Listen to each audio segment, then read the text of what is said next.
Thidwick the Big-Hearted Moose by Dr. Seuss.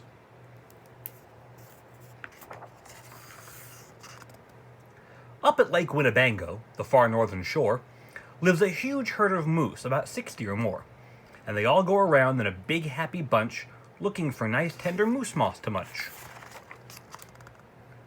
Up at Lake Winnebago, one day they were lunching, just strolling along and enjoying their munching, for the moose moss that day was especially fine, when it happened that Thidwick, the last moose in line, saw a bingle bug sitting. The bug called out, "Hey, it's such a long road and it's such a hot day. Would you mind if I rode on your horns for a way?" "Of course not," smiled Thidwick, the big-hearted moose. "I'm happy my antlers can be of some use.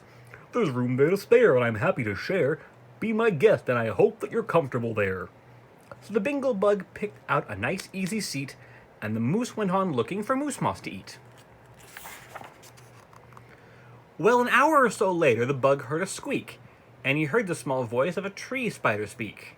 "I say," said the spider, "you've got a fine place. That moose seems quite friendly, has such a nice face. If I got on too, do you think you would mind?" "Hop aboard," laughed the bug, "and I think that you'll find that the moose won't object. He's the big-hearted kind." "I accept," said the spider, "with joy and delight." And he started a web on the horn to the right. While the spider was spinning, he heard a gay song, and a fresh little zinazoo bird came along. He stopped and he started and he chirped, "Well, well, well! What a smart place to build! What a great place to dwell! I've been living on trees ever since I was born, but here's something new. Why not live on a horn? If there's room there for two, then there's room there for three." "There's plenty of room," laughed the bug, "and it's free." Thidwick stopped walking. What was all that talking? These guests had caught Thidwick the moose unawares. "Hey!" he called out. "What goes on there upstairs?" "Just building a nest, sir," the zinazoo said, and began yanking hairs out of poor Thidwick's head, and he plucked out exactly 204. "Don't worry," he laughed, "you can always grow more." Then he dozed off to sleep in his fine moose hair nest. "This bird," murmured Thidwick, "is sort of a pest. But I'm a good sport, so I'll just let him rest, for a host above all must be nice to his guest. Besides, now it's getting quite late in the day, and surely tomorrow they'll all go away." But alas, the next morning, the sun's early light brought to Thidwick's sad eyes a most unwelcome sight. "Meet my wife," said the bird. "I was married last night. And perhaps, by the way, I should mention to you that her uncle is coming to live with us too. You're a very fine host, so I knew you'd be willing." Then the uncle, a woodpecker, started in drilling. All Thidwick's friends shouted, "Get rid of those pests!" "I would, but I can't," sobbed poor Thidwick. "They're guests." "Guests indeed," his friends answered, and all of them frowned. "If those are your guests, we don't want you around. You can't stay with us, 'cause you're just not our sort." And they all turned their backs and walked off with a snort. Now the big friendless moose walked along and forlorn, with 4 great big woodpecker holes in his horn. "What holes?" whispered Herman, a squirrel who spied him. "What holes to hide nuts in? Mind if I tried 'em?" "They're yours," called the woodpecker. "Get right inside 'em.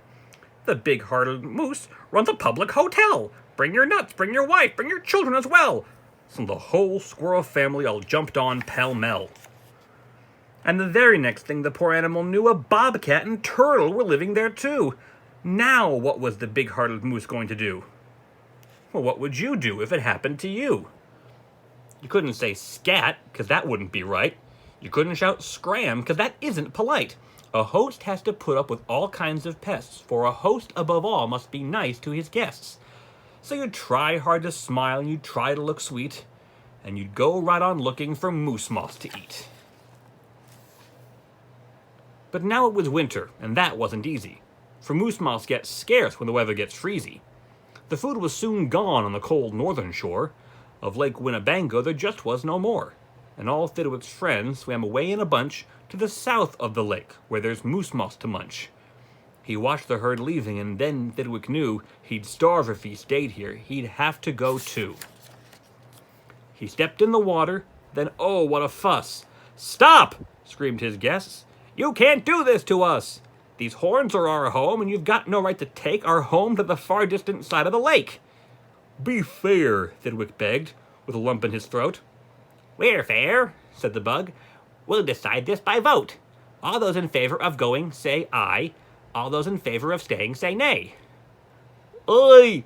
shouted Thidwick, but when he was done, "Nay!" they all yelled. He lost 11-1. "We win!" screamed the guests, "by a very large score." And poor starving Thidwick climbed back on the shore. Then do you know what those pests did? They asked in some more. They asked in a fox who jumped in from the trees. They asked in some mice, and they asked in some fleas. They asked a big bear, and then, if you please, came a swarm of 362 bees. Poor Thidwick sank down with a groan to his knees. And then came something that made his heart freeze. Bullets came zinging right past Thidwick's face. Guns were bang-binging all over the place. "Get that moose! Get that moose!" Thidwick heard with a voice call. "Fire again and again and shoot straight one and all. We must get his head for the Harvard Club wall." Thidwick took to his heels with that load on his head. With 500 pounds in his horns, the moose fled. He could have run faster without all those pests, but a host, above all, must be nice to his guests. Up canyon, off cliff, over wild rocky trail, with bullets bouncing around him like hail, up gully, through gulch, and down slippery sluice, with his hard-hearted guests raced the soft-hearted moose. Then finally they had him. Because of those pests, he had run out of luck. Because of those guests on his horn, he was stuck. He gasped, he felt faint, and the whole world grew fuzzy. Thidwick was finished completely. Or was he? Finished? Not Thidwick. Decidedly not. It's true he was in a most terrible spot, but now he remembered a thing he'd forgot. A wonderful something that happens each year to the horns of all moose and the horns of all deer. Today was the day, Thidwick happened to know, that old horns come off so that new ones can grow. And he called to the pests on his horns as he threw 'em, "You wanted my horns, now you're quite welcome to 'em. Keep 'em, they're yours. As for me, I shall take myself to the far distant side of the lake." And he swam Winnebago, and found his old bunch, and arrived just in time for a wonderful lunch at the south of the lake, where there's moose moss to munch. His old horns, today, are where you knew they would be. His guests are still on them, all stuffed, as they should be.